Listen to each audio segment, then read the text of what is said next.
Hi everyone, welcome to my channel Learn with Vino.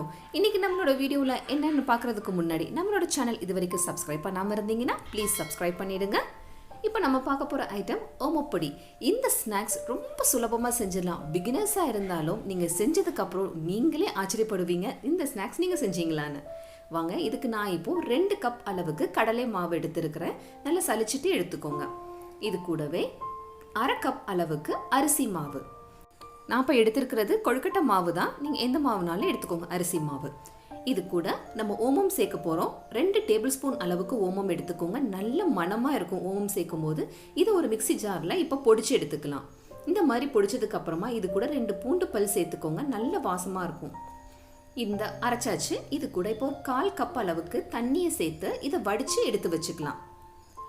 இப்போ ஒரு mixing Pavul எடுத்திருக்கேன் நான். இதில் இப்போ கடலை மாவு, நம்ம எடுத்து வச்சுருந்தோம் இல்லையா அரிசி மாவு, அதையும் சேர்த்துக்கலாம். இதுக்கு தேவையான அளவுக்கு இப்போ கொஞ்சமாக பெருங்காயத்தூள் சேர்த்துக்கலாம். நான் ஒரு 1/2 டீஸ்பூன் சேர்த்துருக்குறேன். உப்பு 1 டேபிள் ஸ்பூன் அளவுக்கு நான் உப்பு சேர்த்துருக்குறேன். நீங்கள் உங்களோட டேஸ்ட்டுக்கு பார்த்துக்கோங்க. இதை எல்லாத்தையுமே இப்போ நம்ம மிக்ஸ் பண்ணிக்கலாம். இது கூட நல்ல சாஃப்டாக வரதுக்காக நான் பட்டர் 1 டேபிள் ஸ்பூனும் எண்ணெய், சூடாக இருக்கிற எண்ணெய் 1 டேபிள் ஸ்பூனும் எடுத்துருக்கிறேன். உங்களுக்கு வேணும்னா பட்டர் மட்டும் எடுத்துக்கலாம், இல்லைன்னா எண்ணெய் மட்டும் கூட நீங்கள் எடுத்துக்கலாம். நம்ம ஓமம் வடித்து வச்சுருக்கோம் இல்லையா, அந்த தண்ணியை ஊற்றிடுறேன். இப்போது 1/4 கப் அளவுக்கு தண்ணி இப்போ நான் ஊற்றிருக்கிறேன். எக்ஸ்ட்ரா நமக்கு தண்ணி வேணும் இல்லையா, அதுக்கு பிளைன் வாட்டர் நம்ம ஊற்றிக்கலாம். சாதாரணமாக தண்ணி ஊற்றி நம்ம எப்பயுமே சப்பாத்திக்கெலாம் மாவு பிசைவோம் இல்லையா, அந்த மாதிரி கையில் நல்லா பிசைஞ்சுக்கோங்க. இது நல்லா சாஃப்டாக வரணும் அப்படி இப்படின்லாம் தேவை கிடையாது. நார்மலாக நம்ம பிசைஞ்சாலே போதும். கட்டி இல்லாமல் பிசைஞ்சுக்கோங்க. ரொம்ப கெட்டியாக இருந்தது அப்படின்னா நீங்கள் பிழியும் போது ரொம்ப கஷ்டமாக இருக்கும். தண்ணியாக இருந்துச்சுனாலும் நல்லா இருக்காது. இப்போ இது கரெக்டாக இருக்குது. இப்போ நான் அச்சு எடுத்துக்கிறேன். நம்ம இடியாப்பம் முறுக்கு வழக்கு இருக்கும் இல்லையா, அதில் இடியாப்பம் அச்சு போட்டுட்டு எண்ணெய் தேய்ச்சிக்கோங்க. எண்ணெய் தடவுனீங்கன்னா ஒட்டாமல் ஈஸியாக உங்களுக்கு வரும். இப்போ அந்த மாவை இதில் ஃபில் பண்ணிடலாம். மாவு நீங்கள் போடும்போது நீல வாக்கில் வச்சு இப்படி போட்டிங்கன்னா ஈஸியாக இருக்கும்.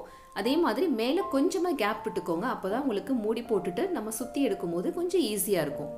ஓமப்பொடி நம்ம டைரெக்டாக அடுப்பில் தான் பிழிய போகிறோம். அதுக்கு முன்னாடி ஒரு தடவை ஃப்ளோ எப்படி இருக்குன்னு செக் பண்ணி பார்த்துடலாம். நல்லா வருது. இந்த மாவை செகண்ட் டைமுக்கு யூஸ் பண்ணிக்கலாம். இதை க்ளோஸ் பண்ணி வச்சிடலாம். இப்போது அடுப்பில் நான் ஒரு பாத்திரத்தில் எண்ணெய் வச்சாச்சு. எண்ணெய் சூடாயிடுச்சு. இப்போ நம்ம டைரெக்டாக இதில் பிழிய போகிறோம். பிழியிறப்போ ஒன்று மேலே ஒன்று ரொம்ப வந்துச்சு அப்படின்னா மொத்தமாக ஆகிடும், நல்லா இருக்காது.